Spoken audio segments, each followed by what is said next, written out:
آج اہل تشیع میں سے بعض حضرات کہتے ہیں کہ یہ عبداللہ ابن سبا یہ تو افسانوی شخصیت ہے، اس کی حقیقت کوئی تھی ہی نہیں، حالانکہ ان کی اپنی کتاب میں رجال کشی کے اندر اس کا ذکر موجود ہے، اور یہ بھی موجود ہے کہ حضرت علی رضی اللہ تعالیٰ عنہ نے اپنے عہد خلافت میں اسے زندہ جلوایا ہے۔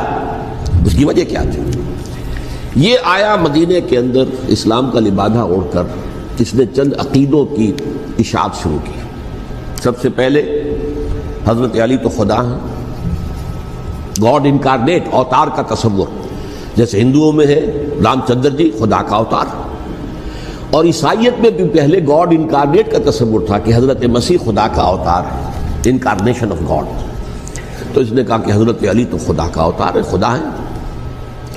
نمبر 2، اس نے کہا کہ ہر نبی کا ایک وصی ہوتا ہے جس کے حق میں وہ وصیت کرتا ہے، تو حضور صلی اللہ علیہ وسلم کے وصی حضرت علی ہیں، لہذا خلیفہ تو اول روز سے حضرت علی ہیں، حضرت ابو بکر، حضرت عمر، حضرت عثمان، یہ تو غاصب ہیں، اور حضرت عثمان کی خلافت تھی اس وقت تو خاص طور پر۔ پھر اس نے جو قبائلی عصبیت تھی اسے بھڑکایا۔ پرانی جو عصبیت چل رہی تھی قریش کے اندر، وہ دو گھرانے ایک دوسرے کے مد مقابل تھے۔ دیکھیے، ایک ہوتا ہے قبیلہ، ایک ہوتا ہے گھرانہ۔ ہمارے پنجاب میں ایک قبیلہ ہے وٹو قبیلہ، اس کے گھرانے بہت سے، مانے کے، لالے کے، سجے کے، شامت کے، یعنی کوئی لالا تھا ان میں سے بڑا، ان کے بیٹے ہو گئے لالے کے، ان کی اولاد، خاندان یہ کہلاتے ہیں۔ قبیلہ ایک، یہ وٹو قبیلہ۔ تو قبیلہ تھا قریش، اس میں گھرانے بہت تھے، بنو ہاشم، بنو امیہ، بنو تیم، بنو عدی، یہ بہت سے گھرانے تھے۔ تو چوٹی کے دو گھرانے جو تھے وہ بنو ہاشم اور بنو امیہ، ان کے درمیان چپقلش تھی، مقابلہ، مسابقت، اور یہ مسابقت فی الخیر بھی ہوتی تھی۔ اگر انہوں نے غریبوں کو کھانے کھلائے ہیں تو ہم ان سے بڑھ کر کھلائیں گے، اگر وہ حاجیوں کی خدمت کرتے ہیں تو ہم ان سے بڑھ کر کریں گے۔ تو ان کے اندر یہ مسابقت فی الخیر بھی تھی، لیکن چپقلش تھی کہ کوئی ہم سے آگے نہ نکل جائے، وہ سمجھتا تھا وہ آگے نہ نکل جائے۔ اس شخص نے اس پرانی عصبیت کو تازہ کیا کہ حضور تو بنو ہاشم میں سے تھے، لہذا خلافت حق ہے بنو ہاشم کا، یہ غاصب ہیں۔ اس سے پہلے دو خلفاء جو تھے وہ نہ بنو ہاشم سے تھے نہ بنو امیہ سے تھے۔ حضرت ابو بکر بنو تیم میں سے تھے، چھوٹا قبیلہ تھا۔ حضرت عمر بنی عدی میں سے تھے، وہ بھی چھوٹا قبیلہ تھا۔ یہ حضرت عثمان پہلے خلیفہ جو بنو امیہ میں سے تھے، جن کی پرانی چپقلش بنو ہاشم سے تھی۔ اب اس کو موقع مل گیا کہ پرانی قبائلی عصبیت کو بھڑکائے۔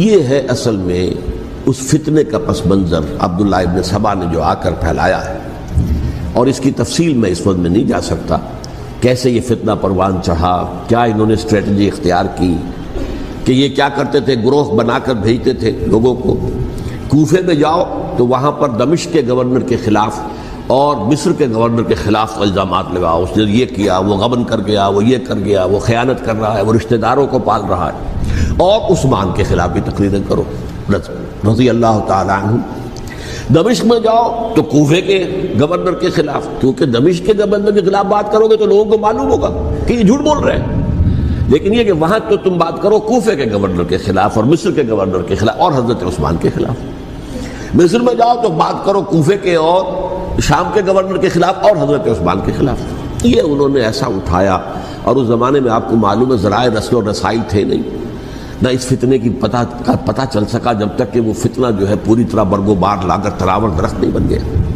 اس کے نتیجے میں حضرت عثمان رضی اللہ تعالیٰ عنہ شہید ہوئے، اور خلیفہ پھر حضرت علی رضی اللہ تعالیٰ عنہ کو انہی سوائیوں نے، جنہوں نے گھیراؤ کیا تھا، جنہوں نے حضرت عثمان کو شہید کیا ہے، یہی حضرت علی رضی اللہ تعالیٰ عنہ کے ارد گرد ہو گئے۔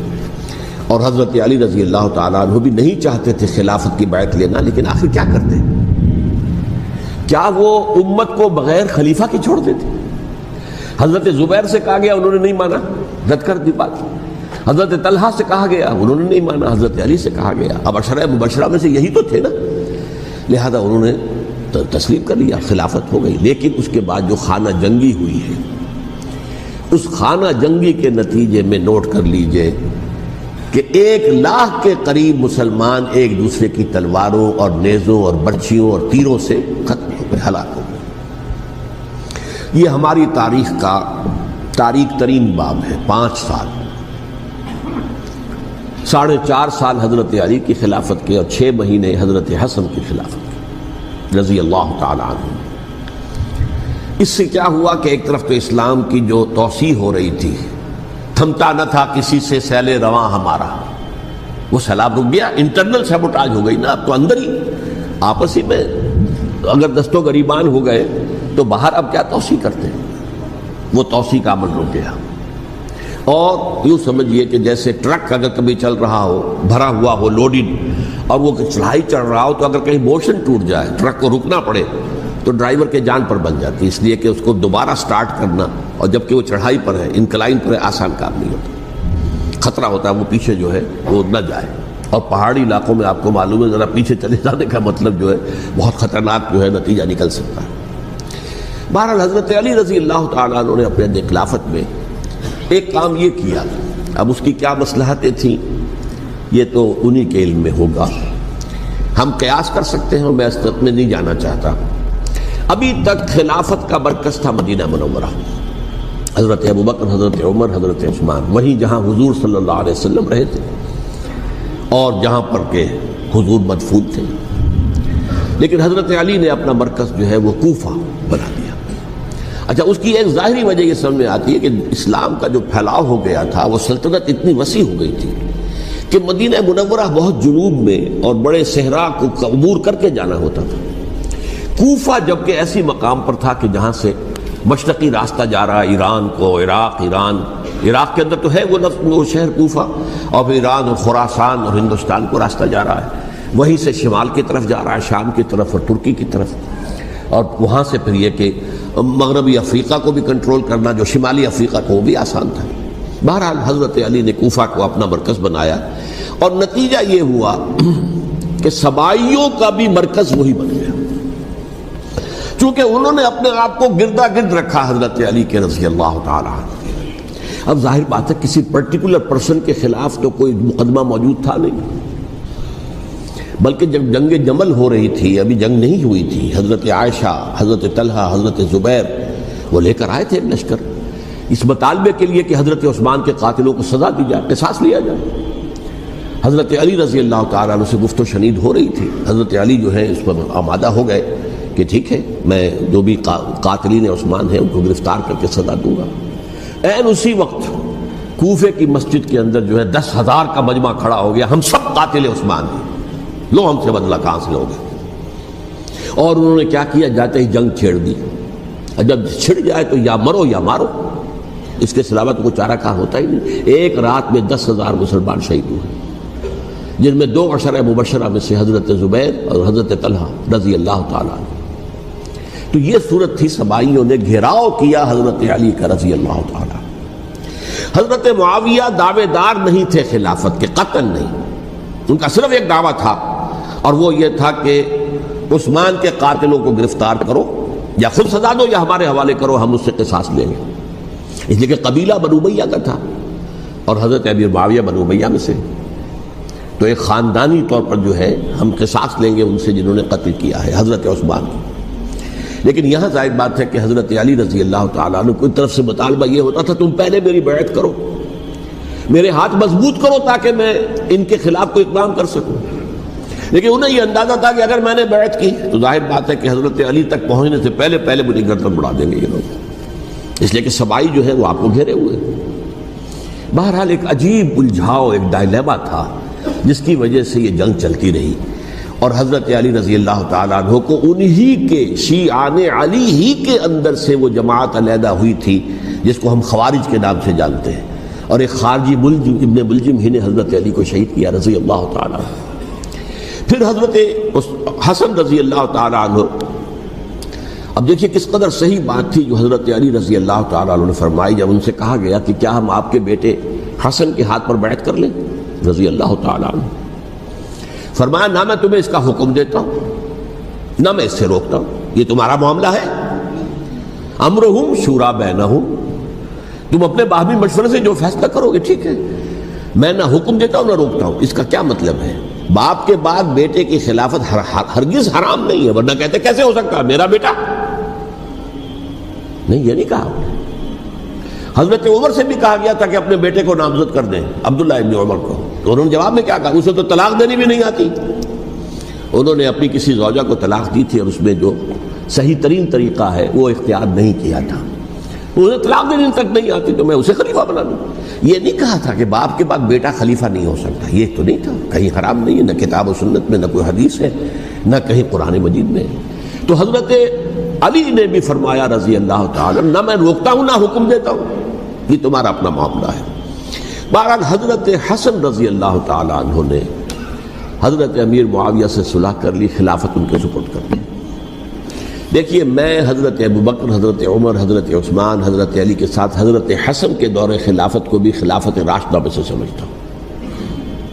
اور تبھی 30 سال پورے ہوتے ہیں اس حدیث کے مطابق کہ حضور نے فرمایا خلافت 30 برس رہے گی، پھر ملوکیت آ جائے گی.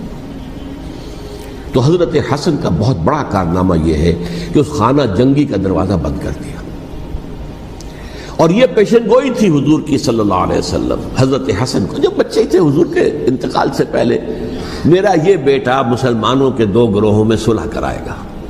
یہ حضور کی پیشن گوئی تھی، اور وہ پیشن گوئی حضرت حسن کے علم میں بھی ہوگی یقیناً. بہرحال انہوں نے صلح کی حضرت امیر معاویہ کے ساتھ رضی اللہ تعالیٰ عنہ، خلافت ان کے حوالے کر دی، اور کچھ شرائط تھیں طے ہو گئی. اللہ خیر صلی اللہ.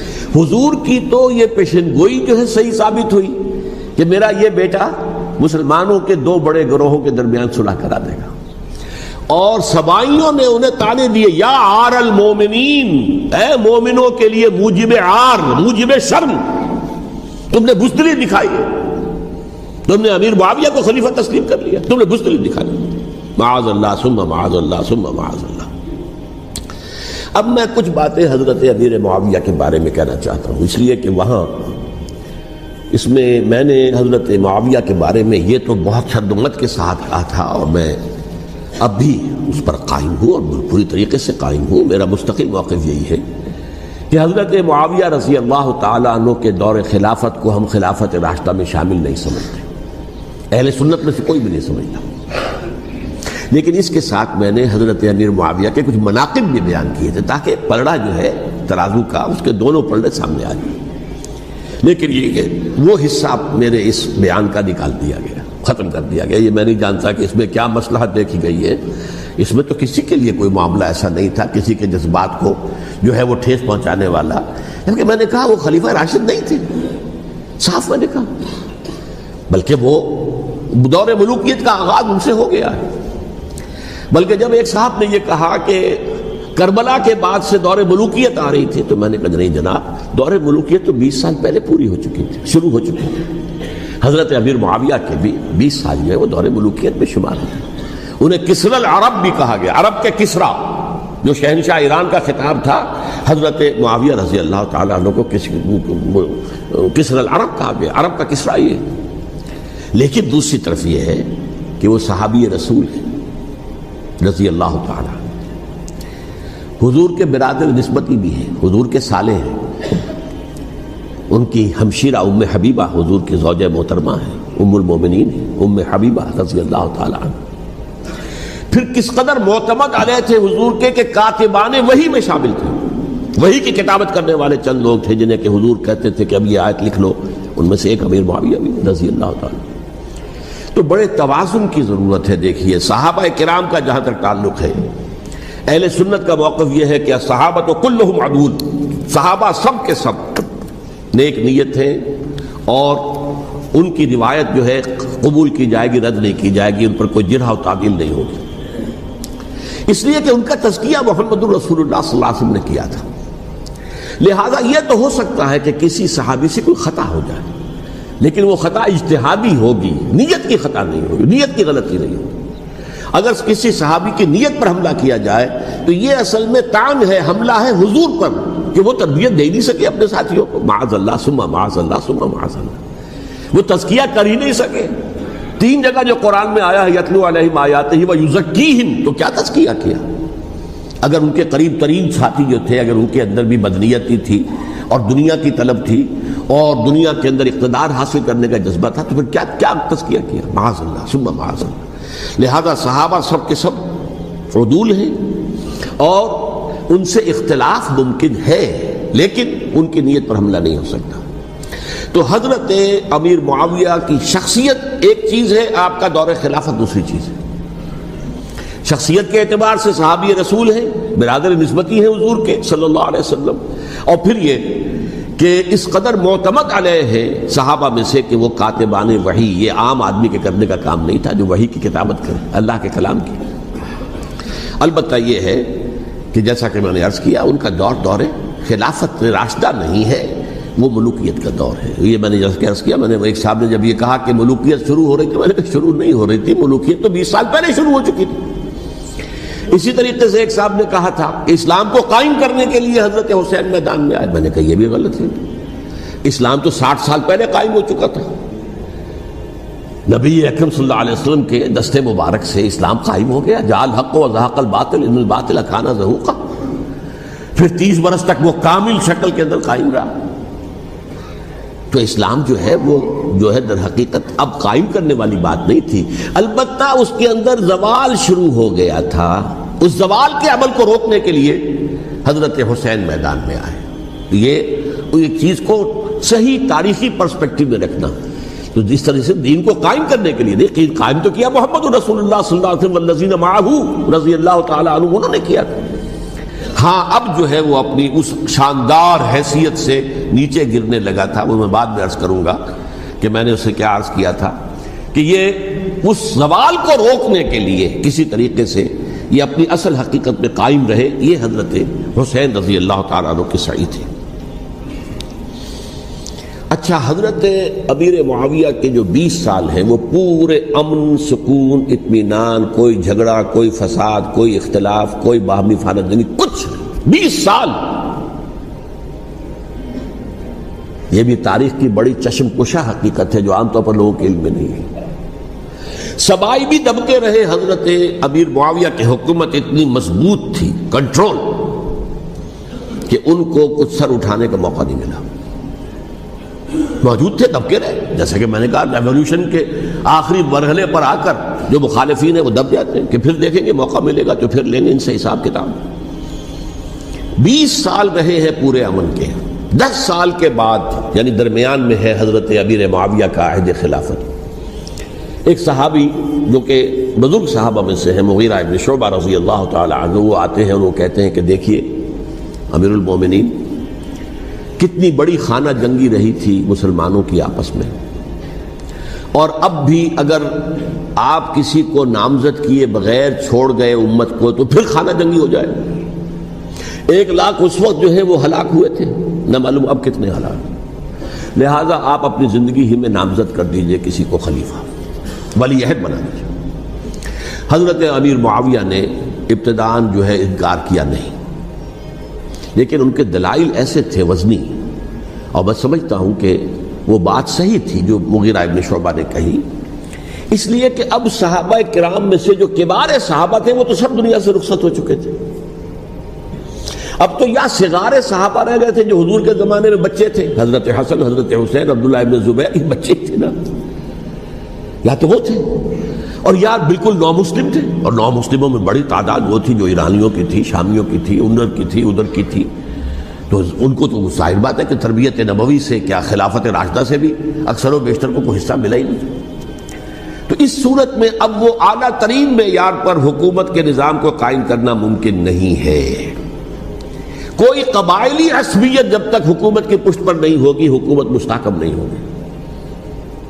یہ گویا کہ ایک جس کو کہتے ہیں کہ حقیقت بینی، واقعیت پسندی، ایک آئیڈیالزم ہے اور ایک ریئلزم ہے کہ آپ فیکٹس آن دی گراؤنڈ کو غور کریں، سوچیں اس کے اوپر اور پھر کوئی فیصلہ کریں۔ اس اعتبار سے پھر حضرت امیر معاویہ نے بات مان لی اور بیعت لے لی لوگوں سے حضرت یزید کے لیے کہ یہ خلیفہ ہوں گے میرے بعد، اس کو ولی عہدی کہتے ہیں۔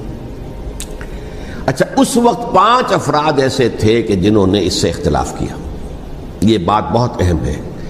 میرا کتابچہ ہے سانحہ کربلا، اس کے کچھ نسخے آج یہاں ہوں گے، آپ لوگ پڑھیے اسے غور سے اور پھیلائیے تاکہ حقیقت سامنے آئے۔ 5 افراد کون تھے جو ہونے چاہیے؟ ابو بکر فوت ہو گئے، ان کے بیٹے عبد الرحمن ابن ابی بکر، عمر فوت ہو گئے، ان کے بیٹے عبداللہ ابن عمر، عباس فوت ہو گئے، ان کے بیٹے عبداللہ ابن عباس، زبیر فوت ہو گئے، ان کے بیٹے عبداللہ ابن زبیر، اور حضرت حسن سے جو ہے ان کا انتقال ہو چکا تھا، حضرت علی کے بیٹے حضرت حسین رضی اللہ تعالی عنہ مجمعین۔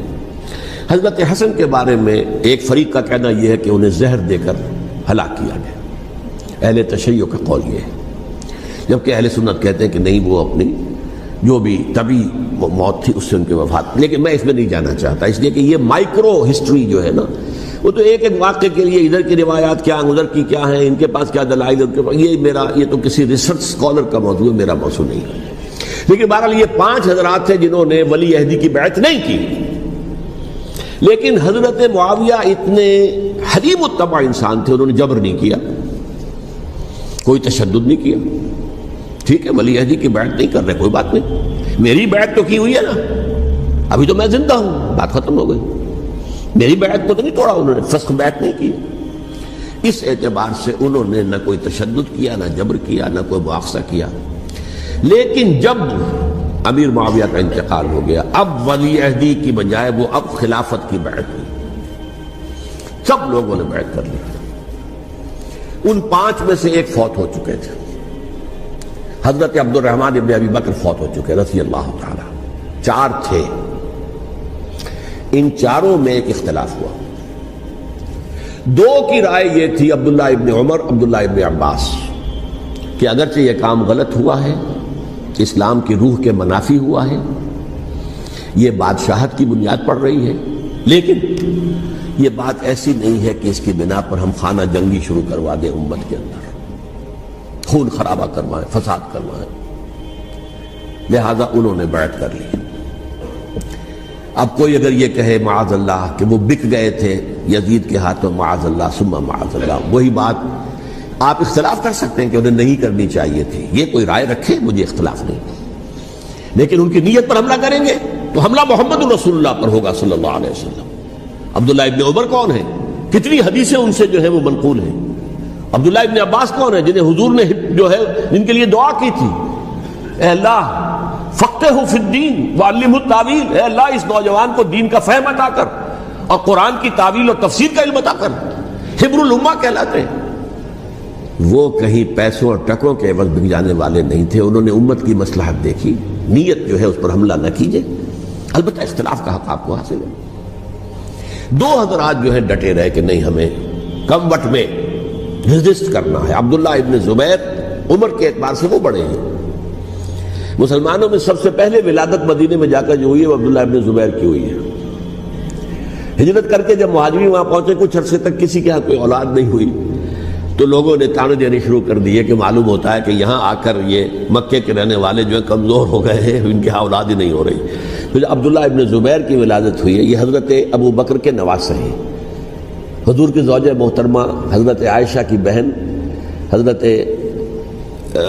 دیکھیے ابھی نام نکل گیا ہے جی، حضرت اسماء رضی اللہ تعالی عنہا عنہما، یہ ان کے صاحبزادے ہیں، حضرت زبیر کے بیٹے۔ ان کا فیصلہ ہوا کہ ہمیں رجسٹ کرنا ہے کم وقت میں، ایٹ اینی کاسٹ۔ حضرت حسین ابن علی رضی اللہ تعالی عنہما کا بھی فیصلہ ہوا کہ ہمیں رجسٹ کرنا ہے کم وقت میں۔ البتہ ان میں بھی ایک اختلاف ہو گیا، یعنی یہ 2 تو جڑے رہے، ان 2 میں اختلاف ہو گیا۔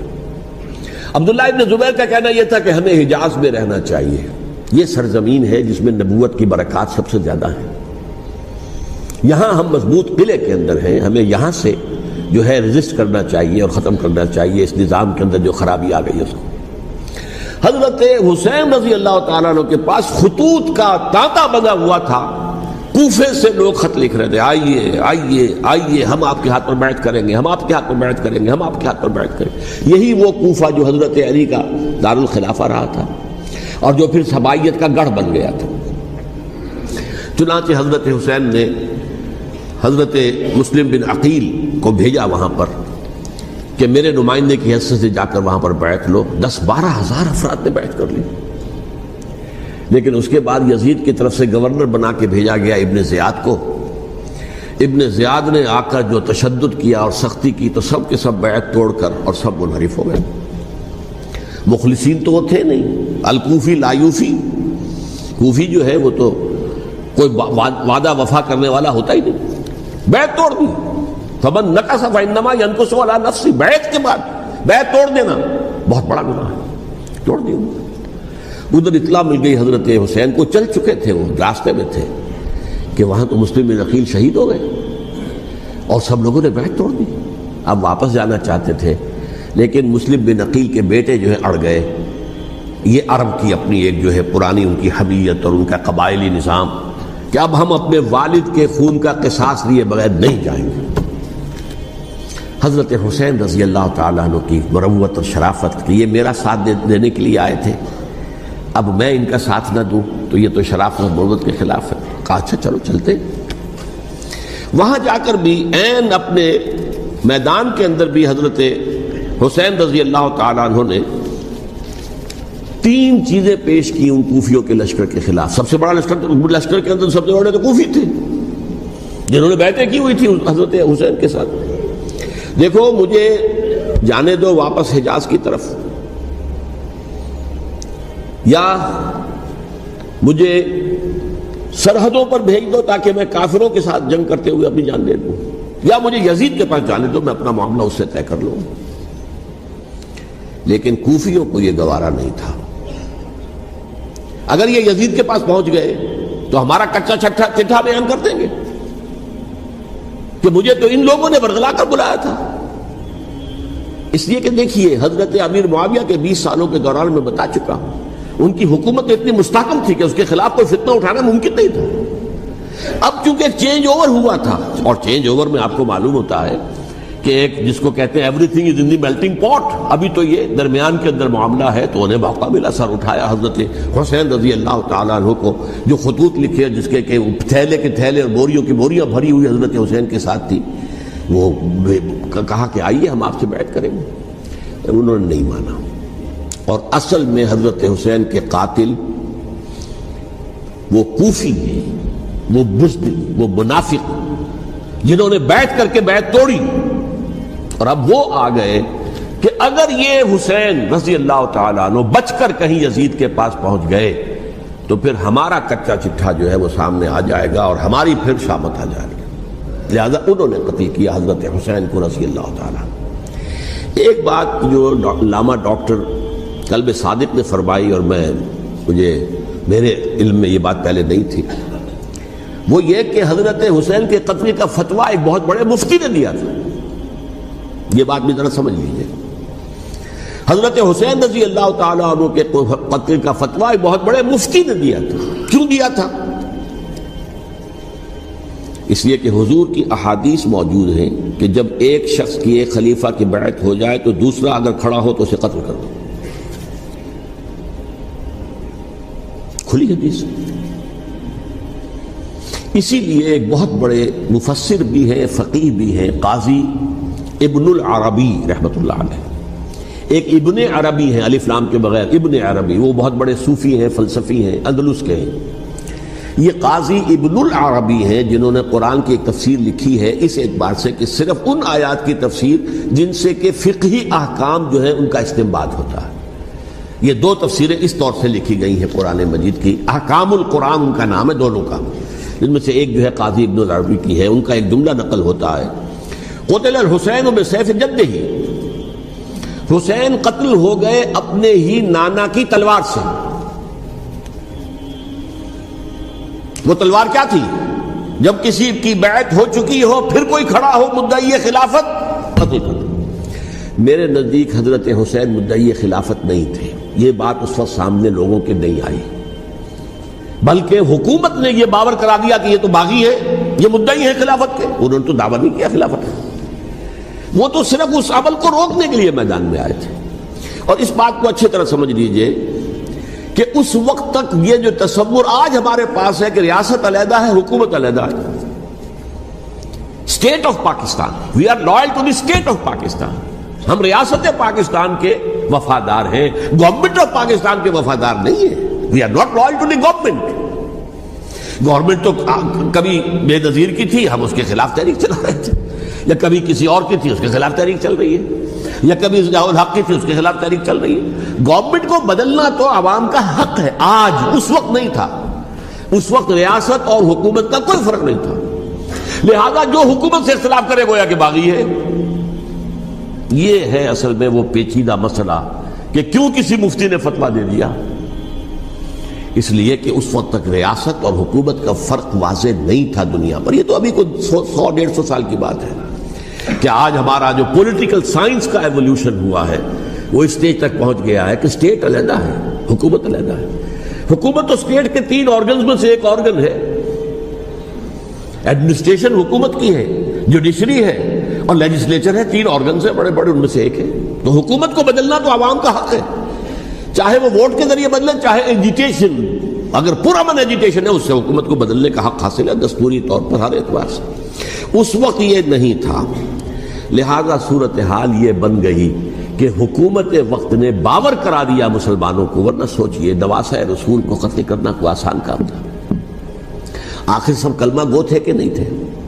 کلمہ گو تو تھے نا، اور حضور سے عقیدت اور محبت میں کمی، لیکن یہ کہ فتویٰ اگر ایک بہت بڑے مفتی کا، جو کہ حضرت علامہ ڈاکٹر قلب صادق صاحب نے فرمایا، مجھے اس مفتی کا نام بھی معلوم نہیں، کہ ایک مفتی ہی کا فتویٰ تھا وہ، جس کے بنا پر اب ان لوگوں نے حضرت حسین کو قتل کیا، اور یہی وجہ ہے کہ انہوں نے پھر خیموں کو بھی آگ لگا دی۔ بھائی حالانکہ دیکھیے اگر دشمنی کا انتقام ہوتا تو حضرت علی بن حسین جو بیمار تھے، جو بعد میں زین العابدین رحمۃ اللہ علیہ کے نام سے پھر یہ اہل تشیع کے چوتھے امام معصوم ہیں، حضرت علی، حضرت حسن، حضرت حسین، اور پھر حضرت علی بن حسین زین العابدین رحمۃ اللہ علیہ، کیا ان کو بھی قتل کر دیتے؟ حضرت حسین کی نسل ہی ختم ہو جاتی، لیکن نہیں کیا۔ آگ کیوں لگائی؟ آگ اس لیے لگائی کہ وہ جو ڈاکومنٹری پروف ہے ہماری غداری کا یزید کے خلاف حضرت حسین کو جو ہم نے دعوت دی، وہ جو ڈاکومنٹری پروف خطوط کی شکل میں موجود ہے وہ ختم ہو جائے، ڈسٹرائے ہو جائے۔ اس کے لیے انہوں نے خیموں میں آگ لگائی۔ بہرحال یہ ہے تاریخی پس منظر، یہ اسی سبائی فتنے کا تسلسل ہے جس نے سب سے پہلے حضرت عثمان کی جان لی رضی اللہ تعالیٰ عنہ۔ 5 سال تک مسلمانوں میں خانہ جنگی رکھی، حضرت علی کو پھر شہید کیا، اور اس کے بعد جو ہے 20 سال حضرت امیر معاویہ کے تو سر نہیں اٹھا سکے، لیکن پھر جب ایک چینج اوور ہو رہا تھا تو اس وقت انہوں نے موقع غنیمت سمجھا کہ اب کھڑے ہو جاؤ اور اب دوبارہ ایک فتنہ جو ہے اس کو امت کے اندر پیدا کر دو۔ اچھا، اس معاملے میں ایک بات جو میں نے وہاں کہی کہ ہمارے ہاں شاعرانہ جو مبالغہ آمیزی ہے، یہ میری گفتگو کا حصہ انہوں نے حذف کر دیا ہے، اور میں نے ایک سنی شاعر بہت بڑے عالم جن کے حوالے سے آج بھی میری تقریر ہوگی خالق دینہ ہال میں، مولانا محمد علی جوہر کے ایک شعر کے حوالے سے کہا کہ قتل حسین اصل میں مرگ یزید ہے، اسلام زندہ ہوتا ہے ہر کربلا کے بعد۔ میں نے کہا بالکل محمل شعر ہے، اسلام مرا ہی نہیں تھا، زندہ ہونے کا کیا سوال؟ اور اگر کسی درجے میں مزمحل یا زخمی ہوا تھا تو وہ تو رہا، کربلا کے بعد بھی رہا، یزید کی حکومت بھی رہی، بنو امیہ کی حکومت بھی چلی، کوئی تبدیلی تو نہیں آئی۔ یہ کیا کہہ رہے ہیں؟ اسلام زندہ ہوتا ہے کربلا کے بعد؟ میں نے کہا اسلام مرا نہیں تھا۔ جیسے میں نے یہ کہا کہ ملوکیت جو ہے وہ اب شروع نہیں ہوئی، ملوکیت تو 20 برس پہلے شروع ہو چکی تھی حضرت امیر معاویہ کی، لیکن ظاہر بات ہے کہ حضرت حسن نے، حضرت حسین نے اس کو قبول کیا، اور حضرت حسین نے تو پھر 10 سال تک ولی عہدی جو تھی چاہے بیعت نہیں کی لیکن اس کے خلاف میدان میں آ کر چیلنج تو نہیں کیا۔ اس اعتبار سے یہ معاملہ جو ہے اسلام زندہ ہوتا ہے کربلا کے بعد، یہ بے تکی بات ہے۔ ہاں، حضرت شاہ اسماعیل شہید رحمۃ اللہ علیہ کی اگر میں تشبیہ کو، تمثیل کو سامنے رکھوں تو اسلام کی عمارت 6 منزلہ ہے، 6ٹھی منزل ٹاپ کی وہ گر گئی، 5 منزلیں انٹیکٹ تھیں، اسلام مرا نہیں تھا۔ عدالت میں شریعت کے مطابق فیصلے ہو رہے تھے، قاضی تھے، مفتی تھے، شریعت نافذ تھی، اسلام کہاں مرا تھا؟ جبکہ خود کہہ رہے ہیں علامہ قلب صادق کے ایک مفتی کے فتوے سے حضرت حسین کو قتل کیا گیا۔ اب وہ مفتی کی رائے، اس کی بدنیتی ہو، جو بھی ہو وہ جانے، اللہ جانے، لیکن عام مسلمان کیا کرے؟ اس پہلو سے اسلام مرا نہیں تھا۔ ہاں، ایک منزل گر گئی تھی، وہ گری رہی، 1000 برس تک گری رہی، یہاں تک کہ آ کر مغربی امپیریلزم نے اس کے گرایا، ملوکیت کا معاملہ ختم کیا، اور وہ جبرین ملوکیت دوسری آ گئی، ورنہ وہی بادشاہی چلی ہے۔ بلکہ دور بنو امیہ میں وہ بادشاہی پوری طرح اس نے بالوں پر نہیں نکالے تھے، اصل 12 پل تو اس نے نکالے ہیں دور بنو عباس میں آ کر، اور پھر سلاطین جو ہے ترک، جو ترک خلفاء ہے، ان کا بھی بادشاہت تھی اور کیا تھا، وہ خلافت تو نہیں تھی۔ تو یہ تو اسلام میں جو بھی نقص واقع ہو گیا تھا، کبھی واقع ہو گئی تھی، وہ جو کی تو برقرار رہی، اس کو بھی تسلیم کیا۔ میں اللہ کا شکر ادا کر کے کہتا ہوں کہ دونوں حضرات، دونوں شیعہ دانشور اور بڑی اعلیٰ سطح کے جو شیعہ عالم تھے، انہوں نے اس بات کو تسلیم کیا اور میری اس بات کو چیلنج نہیں کیا۔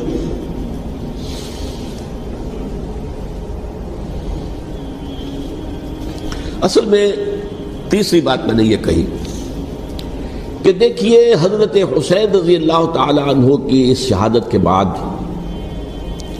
اس کے بعد واقعہ حرہ بھی ہوا، جو واقعہ کربلا سے بھی بعض اعتبارات سے زیادہ بھیانک اور زیادہ گھناؤنا واقعہ ہے۔ بنو امیہ کی تاریخ ہے جس کو لوگ جانتے ہی نہیں۔ مدینہ کے کچھ لوگوں نے بغاوت کی اور انہوں نے اس کے خلاف فوج بھیجی، اور فوج کو جب مدینہ فتح کر لیا 3 دن کے لیے حلال کر دیا، جو چاہو کرو، یہاں جسے چاہو مارو، جسے چاہو لوٹو، جس کا گھر چاہو برباد کرو، جس عورت کو چاہو ریپ کرو۔ اور یہ مدینہ النبی کے اندر ہوا ہے، تو کاٹ کھانے والی ملوکیت کے اندر بہت سے واقعات ہوئے۔ عبداللہ ابن زبیر کھڑے ہوئے، انہوں نے حکومت قائم کی تھی، لیکن یہ کہ وہ تو 6 سال کے لیے کامیاب بھی رہے، ایک حکومت قائم کی، بنو امیہ کے ہاتھ پر بیٹھ نہیں کی، بالآخر ان کی حکومت بھی ختم ہو گئی۔ پھر حضرت زید کھڑے ہوئے، انہوں نے بغاوت کی، وہ بھی ناکام رہ گئے۔ پھر بنو عباس میں کھڑے ہوئے حضرت نفس زکیہ، حضرت حسن رضی اللہ تعالیٰ عنہ کے اولاد میں سے، وہ بھی ناکام ہو گئے، شہید ہو گئے۔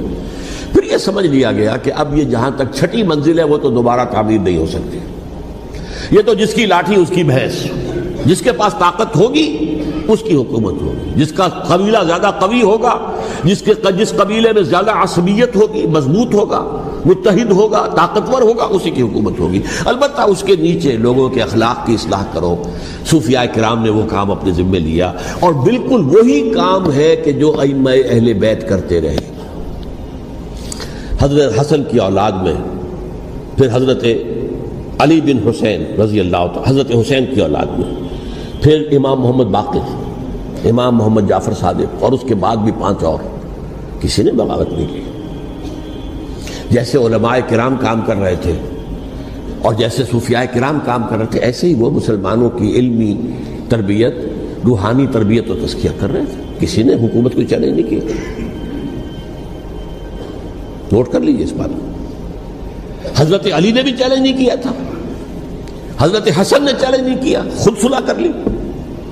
تو ائمہ اہل بیت جو 12 یہ گنتے ہیں، جن میں سے آخری جو ہے حضرت مہدی کو تو ابھی ظاہر ہونا ہے، ان کے عقیدے کے مطابق وہ روح پوش ہیں، وہ ظاہر ہوں گے۔ لیکن 11 حضرات کے بارے میں یہ کہ حضرت حسین کے سوا کسی نے بھی چیلنج نہیں کیا وقت کے نظام، اور حضرت حسین نے بھی اس مغالطے پر کیا کہ کوفی ساتھ دیں گے، اور یہ موقع ہے کہ یہ جو 6ٹھی منزل اسلام کی گر گئی ہے اسے دوبارہ تعمیر کر دیا جائے۔ انہوں نے خلافت کا دعویٰ نہیں کیا تھا، یہ انہیں عوام کو مغالطے میں مبتلا کیا گیا کہ یہ خلافت کا مدعی ہو کر سامنے آیا۔ جیسا کہ میں نے آپ سے کہا تھا، امیر معاویہ نے حضرت علی کے عہد خلافت میں کبھی خلافت کا دعویٰ نہیں کیا، مدعی خلافت نہیں تھے وہ تو یہ کہتے تھے کہ قاتلان حسین جو ہے، قاتلان عثمان کو سزا دو، قصاص دو، بس۔ اسی طرح حضرت حسین نے بھی، اب دیکھیے اس ضمن میں اس میں کوئی شک نہیں ہے، حضرت حسین رضی اللہ تعالی عنہ کی جو شہادت ہوئی ہے، ان کے ساتھیوں کی، اعزاء و اقارب کی، تاریخ انسانی میں یہ عزم، ہمت، شجاعت، مثابرت، صبر، استقلال، استقامت، اس کی بہت روشن مثال ہے، بہت روشن مثال ہے، بہت روشن مثال ہے۔ لیکن اس سے تاریخ کی رفتار پر کوئی اثر نہیں پڑا۔ وہ جو ملوکیت آ گئی تھی وہ اور گہری سے گہری ہوتی چلی گئی۔ واقعہ کربلا کے بعد تو واقعہ حرہ ہوا، میں نے گنوا دیا آپ کو، اس سے زیادہ تو میرے خیال میں کہ اور ہمارے لیے لائق شرم جو ہے کوئی واقعہ ہے ہی نہیں اس پہلو سے۔ لیکن حضرت حسین کا ایک، اب ان کو یہ کہ میں، مطلب یہ کہ اگر میں ان کے ہاتھ پر بیعت کر لیتا ہوں، جو کہ اس وقت سامنے موجود تھے، کہ یزید کی بیعت تمہارے ہاتھ پر کرتا ہوں، تو گویا کہ اپنے آپ کو سرنڈر کر دیتے. وہی خطرہ جو امیر معاویہ کو تھا کہ مجھے وہ تو پہنچنے بھی نہیں دیں گے علی تک رضی اللہ تعالیٰ عنہ، اور مجھے پہلے ہی شہید کر دیں گے. یہی خطرہ حسین کو تھا رضی اللہ تعالیٰ عنہ کہ مجھے یزید تک پہنچنے نہیں دیں گے، پہلے قتل کر دیں گے. اور ویسے بھی یہ ایک شرافت، مروت اور حمیت اور غیرت اور عزت نفس کا تقاضا بھی تھا کہ بھائی معاملہ ہے یزید کا، میرا مجھے وہاں جانے دو، اللہ اللہ خیر سنا، یو کین اسکورٹ می، میرے دائیں بائیں چلو تاکہ میں کہیں اور بھاگ نہ جاؤں تمہارے خیال میں، مجھے وہاں پہنچا دو، میں وہاں پہ جا کے اس سے معاملہ کر لوں. لیکن انہوں نے قتل کیا. اصل قاتلان کوفی، وہی سبائی. البتہ یہ ہے کہ اس واقعے کی جو یادگار ہے اس میں کوئی شک نہیں ہے کہ اس نے مسلمانوں میں سے ایک گروہ کے دل میں قربانی اور شہادت کا جذبہ بہت پیدا کیا، اس میں کوئی شک نہیں. اور جس طریقے سے کہ عاشورہ محرم میں یاد منائی جاتی ہے، جس طریقے سے اس نے اہل تشیع کے اندر قربانی کا جذبہ بے انتہا پیدا کر دیا. اگرچہ وہ جذبہ بروئے کار نہیں آتا، اس لیے کہ ان کے ہاں یہ عقیدہ ہے، یہ طے ہے کہ جب تک حضرت مہدی ظاہر نہیں ہوں گے ہم کسی کے خلاف بغاوت نہیں کریں گے. یہ پوری تاریخ میں ان کا معاملہ رہا، تمام جو ہے ائمہ اہل بیت کا معاملہ رہا. جب تک مہدی نہیں آتے keep sitting and keep waiting, wait and see, that's آل.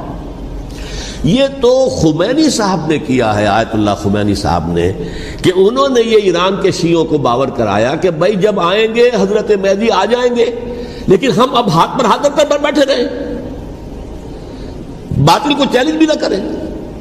ہمیں کچھ تو کرنا چاہیے، وہ ہاتھ پاؤں ہلانے چاہیے، اور کچھ نہیں تو مہدی کا راستہ جو ہے صاف کرنا چاہیے، تمہید کرنی چاہیے، ان کے راستہ ہموار کیا جائے. تو یہ ان کی بڑی عظمت ہے آیت اللہ خمینی صاحب کی کہ اہل تشیع ایران کے جو ہے ان سے انہوں نے یہ بات منوا لی کہ ہم بالکل انرٹ نہیں بیٹھے رہیں گے، بلکہ اب انہیں نائب امام قرار دے کر اور ولایت فقیہ کے فلسفے کے حوالے سے، یہ دو چیزیں ان کی جو ہیں بنیادی فلسفے کی ہیں، وہ اس وقت میرا موضوع نہیں ہے. انہوں نے عوام کو ایسا کھڑا کیا ہے کہ 20,000 سے لے کر 30,000 کے درمیان انسانوں نے جانیں دے دی. عورتوں کے جلوس نکلے، شیرخوار بچہ گود میں ہے عورت کے، اور گولی کھا رہی ہے اور مر رہی ہے، گر رہی ہے. اب سوچئے زندگی کتنی عزیز ہوتی ہے، اور شیرخوار بچے کے لیے ماں کی جو زندگی ہے، اس ماں کو اپنی زندگی کتنی عزیز تر ہوگی کہ اپنے لیے نہیں تو اس بچے کے لیے مجھے جینا ہے. لیکن نہیں، گولیاں کھائیں اور گری. یہ جذبہ انہی میں ہے. واقعہ یہ ہے کہ اہل سنت کے اندر یہ جذبہ نہ ہونے کے برابر ہے. یہ میں واشگاف الفاظ میں کہہ رہا ہوں. پورے عالم اسلام میں صرف شیعہ ایران ایسا نکلا ہے کہ جس نے بادشاہت کا خاتمہ کیا. باقی سعودی عرب میں بادشاہت بیٹھی ہوئی ہے، ڈٹ کر بیٹھی ہوئی ہے. اربوں ڈالر کا ایک ایک محل بنتا ہے ان بادشاہوں کا، اور سنی سن ہے، سن، کوئی حرکت نہیں. وہ تو اب جو حرکت ہو رہی ہے وہ اینٹی امریکن حرکت ہے جو ہو رہی ہے. وہ در حقیقت وہ مسئلہ بالکل دوسرا ہے جو اس وقت ہو رہا ہے. لیکن یہ کہ عالم اسلام میں کوئی تحریک ایسے نہیں اٹھی. یہ اہل تشیع میں ہے جو بالکل استثنائی بات ہے کہ انہوں نے جو ہے ایسا بادشاہ جس کو کہا جاتا تھا کہ اس کا جو اسلحہ خانہ ہے وہ ایشیا میں سب سے بڑا اسلحہ خانہ ہے، جو 2500 سالہ پرانی جو ایک عظمت تھی ایران کی، اس کو دوبارہ تازہ اور زندہ کرنا چاہتا تھا. 2500 سالہ برسی اس نے منائی تھی، اس کے لیے ایک شہر آباد کیا تھا کہ خسرو یا سائرس یا ذوالقرنین قرآن مجید کی اصطلاح میں اس کی یادگار بنائی تھی. اور وہ سوچ رہا تھا کہ وہی عظمت دوبارہ ایران کی ہوگی جو کہ خسرو کے زمانے میں تھی، جس کا قرآن مجید میں سورہ کہف کے اندر ذکر ہے. مشرقی فتوحات، مغربی فتوحات، شمالی فتوحات. تو وہ بادشاہ جو ہے اس کو بھاگنا پڑا ہوا قربانی کی وجہ سے. تو یہ جو ہے واقعہ کربلا نے، اس میں کوئی شک نہیں ہے کہ ایک ایسی مشعل روشن کی ہے جس کو کہ ہر شخص کو دیکھنا چاہیے. یہ بھی انسان، جیسے کہ اقبال نے ایک شعر کہا تھا غالب کے لیے، فکر انسان پر تیری ہستی سے یہ روشن ہوا ہے، پرے برغ تخیل کی رسائی تاک ہو جا. تو فکر انسان پر حضرت حسین کی قربانی سے یہ واضح ہوا ہے کہ انسان کس حد تک جا سکتا ہے قربانی دینے کے لیے اپنے کسی مقصد کے لیے. مقصد ان کا جو تھا، میں نے اسی لیے آیت پڑھی تھی، معاذ اللہ ثم معاذ اللہ. میں ایک آخری بات جو کہہ رہا ہوں وہ نوٹ کر لیجئے. ایک خاص انتہائی نقطۂ نظر کے عام کیے جانے کی وجہ سے سنیوں میں بھی ایک انتہائی رد عمل پیدا ہوا ہے. Extreme rightist سنیز. اگر ایک طرف سے حملہ کیا گیا ہے حضرت عثمان کی نیت پر، ان کو خیانت کا الزام لگایا گیا، ان پر اقربا پروری کا الزام لگایا گیا، حضرت ابو موسیٰ اشعری پر خیانت اور غداری کا الزام لگایا گیا، یہ ساری چیزیں اگر صحابہ کرام کے اوپر ہوئی ہیں، امیر معاویہ پر، امیر اور عمرو بن العاص پر، تو جواب میں کچھ لوگ کھڑے ہو گئے. حضرت علی وہ اقتدار کے طالب تھے، معاذ اللہ ثم معاذ اللہ ثم معاذ اللہ. یہ اہل سنت کا موقف نہیں ہے. حضرت حسین اقتدار کے طالب تھے، ہرگز نہیں ہرگز نہیں ہرگز نہیں. وہی اصول جو میں نے بتایا تھا سب کے لیے لاگو رہے گا. وہ امیر معاویہ کے لیے ہے تو حضرت علی کے لیے بھی ہے، حضرت حسین کے لیے بھی ہے. یہ نیک نیت ہے. آپ ان کی کسی رائے سے اختلاف کر سکتے ہیں لیکن ان کی نیت پر حملہ نہیں کریں گے. نیت پر حملہ کریں گے آپ کا ایمان بالرسالت جو ہے وہ مجروح ہو جاتا ہے. یہ رسول کے ساتھ بھی ہے. رسول نے ان کا تزکیہ کیا، یتلو علیہم آیاتہ ویزکیہم، اس کا سارا عمل محمد کا کیا ہوا صلی اللہ علیہ وسلم. تو صحابی کے معاملے میں یہ ہمارے ہاں ان کو اہل سنت جو ہیں جو معتدل مزاج کے، اکثریت ان کی، یہ تو چند لوگ ہیں ذرا قلم چلا لیتے ہیں تو ان کی بہت سی کچھ چھوٹی چھوٹی کتابیں بھی شائع ہو گئی ہیں بہت، لیکن انہیں اہل سنت نے قرار دیا ناسبی یا خارجی. جیسے خوارج نے کہا تھا حضرت علی بھی کافر ہیں اور حضرت امیر معاویہ بھی کافر ہیں، حضرت عمرو بن العاص بھی کافر ہیں، معاذ اللہ ثم معاذ اللہ.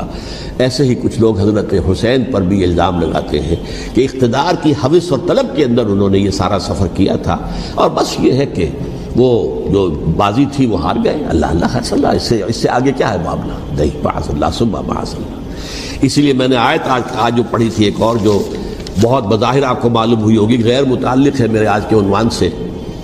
تلک الدار الآخرۃ نجعلها للذین لا یریدون علوا فی الارض ولا فسادا. یہ سورہ قصص کے آخری آیات میں سے. دیکھو یہ آخرت کا گھر جو ہے وہ ہم خاص کر دیں گے ان لوگوں کے لیے جو اس زمین میں اپنے اقتدار کے طالب نہیں ہوتے. زمین میں اقتدار کے طالب ہوگے فساد ہو جائے گا. تم بھی طالب، میں بھی طالب، جھگڑا ہوگا، لڑائی ہوگی، دنگا ہوگا، فساد ہوگا. تلک الدار الآخرۃ نجعلها للذین لا یریدون علوا فی الارض ولا فسادا. جو لوگ زمین میں اپنے اقتدار کے طالب اور اس کے نتیجے میں فساد پیدا کرنے والے نہیں ہیں ان کے لیے ہم نے آخرت کا گھر خاص کیا ہے.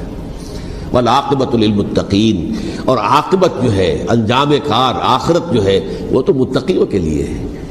اسی میں آئیں گے سب صحابہ کرام، خواہ وہ حضرت علی ہیں رضی اللہ تعالیٰ عنہ اور خواہ وہ حضرت امیر معاویہ ہیں، حضرت عثمان ہیں رضی اللہ تعالیٰ عنہما، خواہ حضرت حسن ہیں، حضرت حسین ہیں رضی اللہ تعالیٰ عنہما، خواہ عبداللہ ابن زبیر ہیں، خواہ عبداللہ ابن عباس ہیں، خواہ عبداللہ ابن عمر ہیں رضی اللہ تعالیٰ عنہم اجمعین. اس اصول کو سامنے رکھ کر اختلاف آپ کر سکتے ہیں کسی سے بھی، لیکن کسی کی نیت پر حملہ کریں گے تو اصل میں آپ کا ایمان بالرسالت مجروح ہو جائے گا. علی کو نبی اکرم صلی اللہ علیہ وسلم نے اپنا نائب بنا کر چھوڑا تھا جب غزوہ تبوک میں جا رہے تھے مدینے میں. حضرت علی نے کہا بھی کہ مجھے آپ عورتوں کے ساتھ بٹھا کے جا رہے ہیں. فرمایا تمہارا مقام میرے ساتھ وہی ہے جو موسیٰ کے ساتھ ہارون کا تھا. ہارون کو چھوڑ کر گئے تھے نا یہودیوں کے پاس جب گئے تھے تورات لینے کے لیے، تو تمہارا وہی مقام ہے میرے ساتھ. تو یہ حضرت علی ہے رضی اللہ، ان کے بارے میں میرا، ان کی کیا عظمت میری نگاہ میں. تو یہ 3 کتابچے ہیں، مجھے نہیں معلوم تیسرا یہاں ہے یا نہیں ہے، بہرحال آپ لوگوں کو ریکمینڈ کر رہا ہوں کہ ان کا مطالعہ کریں. اب یہ کہ آخری بات یہ ہے کہ اصل ہمارے کرنے کا کام کیا ہے. دیکھیے کیوں نہیں کیا کسی نے بھی خروج کا معاملہ، وہ میں واضح کر چکا ہوں. بغاوت نہیں کی، کیوں؟ ایک تو ریاست اور حکومت میں فرق نہیں تھا. ذرا کھڑا ہو اور وہ باغی قرار پائیں گے، واجب القتل ہو جائیں گے، فتوے کی زد میں آ جائے، یہ معاملہ تھا. اور دوسرے یہ کہ عمارت پوری گری نہیں تھی، ایک منزل گری تھی نا. آج ہم کہاں کھڑے ہیں؟ پوری عمارت گری ہوئی ہے. نہ شرعی عدالتیں ہیں، نہ شرعی فیصلے ہیں، نہ احکام الہی نافذ ہیں، نہ حدود اور قصاص کے معاملات، کچھ بھی نہیں. ہمارا فرض کیا ہے؟ حضرت حسین کی مدح کرتے رہیے، تعریف کرتے رہیے، صحابہ کرام کی مدح کرتے رہیے، مدح صحابہ، اس کے لیے مجلسیں قائم ہو رہی. بھائی کر کیا رہے ہو؟ تھے تو آبا وہ تمہارے ہی، مگر تم کیا ہو؟ ہاتھ پر ہاتھ دھرے منتظر فردا ہو. تلک امۃ قد خلت لہا ما کسبت ولکم ما کسبتم وہ تو ایک امت تھی جو چلی گئی، اللہ کے ہاں پہنچ گئے۔ جو کچھ انہوں نے کمایا وہ ان کے لیے، تمہارے لیے نہیں ہے، تمہارے لیے وہ ہوگا جو تم کماؤ گے۔ ہمارے لیے راستہ اب یہی ہے کہ خلافت راشدہ کے مکمل نظام کو اثر نو قائم کرنے کے لیے منہج انقلاب نبوی کو اختیار کریں۔ میری کتاب اس پر، کیسٹس اس پر، آڈیو کیسٹس، ویڈیو کیسٹ، سی ڈیز، نہ معلوم ڈی وی ڈی، سب کچھ موجود ہے۔ سیرت النبی پر تو میں عرض کر چکا ہوں، فلسفہ سیرت النبی سمجھنا ہے تو میری کتاب پڑھیے، ورنہ سیرت النبی آپ پڑھ لیں گے، واقعات معلوم ہو جائیں گے، فلسفہ سیرت سامنے نہیں آئے گا۔ اس کا آپ مطالعہ کریں گے میری کتاب سے۔ اور دوسرے یہ کہ یہ خلافت قائم کرنے کے لیے جو جد و جہد ہم کر رہے ہیں، تحریک خلافت پاکستان جس کا میں داعی ہوں ادنا سا، وہ تنظیم نہیں ہے، میں اس کا امیر نہیں، وہ ایک تحریک ہے۔ جیسے تحریک پاکستان کہلاتی تھی، جس کی تنظیم تھی مسلم لیگ، پارٹی کا نام مسلم لیگ تھا، لیکن تحریک پاکستان، اس طرح تحریک خلافت پاکستان وہ ہم نے چلائی ہے تنظیم اسلامی کے تحت۔ یہ خلافت جب پہلی چلی تھی آج سے 84 سال قبل، نومبر 1921 میں خالد دینہ ہال میں وہ مقدمہ چلا تھا، جس کے نتیجے میں بڑے بڑے جو لیڈر تھے ہمارے، مولانا محمد علی جوہر اور مولانا حسین المدنی اور مولانا ابوالکلام آزاد، ان سب کو 2 سال کی قید کی سزا سنائی گئی تھی، بغاوت، مقدمہ بغاوت، یہ خالد دینہ ہال تھے۔ اسی میں سن 91 یا 92 میں میں نے 3 دن تقریریں کی تھیں، جن میں آج سے پھر میں 3 تقریریں کرنے والا ہوں، ایک آج شام کو، ایک کل شام کو رات 9 بجے، آج بھی کل بھی، ایک پرسوں اتوار کی صبح کو 10 بجے ہے کیا 11 بجے۔ تو ان میں آپ حضرات شرکت فرمائیں، تاکہ اصل جو ہمارے کرنے کا کام ہے، تاریخ کو بھی سمجھنا چاہیے، تاریخ کے عوامل کیا ہیں، کیا پس پردہ عوامل کار فرما تھے، کیا کسی شے کی اصل حقیقت ہے، وہ سمجھنا چاہیے۔ لیکن یہ ہے کہ اس اعتبار سے میں نے جب یہ لفظ استعمال کیا تھا اس مذاکرے میں، لپ سروس، کہ یہ ہم صرف لپ سروس کرتے رہے، مدح کے بیان کرتے رہے، منقبت بیان کرتے رہے، حضور کی نعتیں کہتے رہے، اس سے تو بات نہیں بنے گی جب تک کہ وہ فرض منصبی شہادت علی الناس کا جو ہمارے ذمے ہے بحیثیت امت محمد صلی اللہ علیہ وسلم، اس کو ادا نہ کرے۔ مجھے خوشی ہے کہ اس کی بھی تائید دونوں حضرات نے کی، ہاں یہ لپ سروس کا معاملہ ہے۔ اللہ تعالی حضرت حسین کے نقش قدم پر چلتے ہوئے، بلکہ اصل میں تو ہمارے لیے اسوہ رسول ہے محمد صلی اللہ علیہ وسلم کا، اس پر چلتے ہوئے ہم پاکستان میں اسلام کا نظام خلافت قائم کرنے کی جد و جہد کریں۔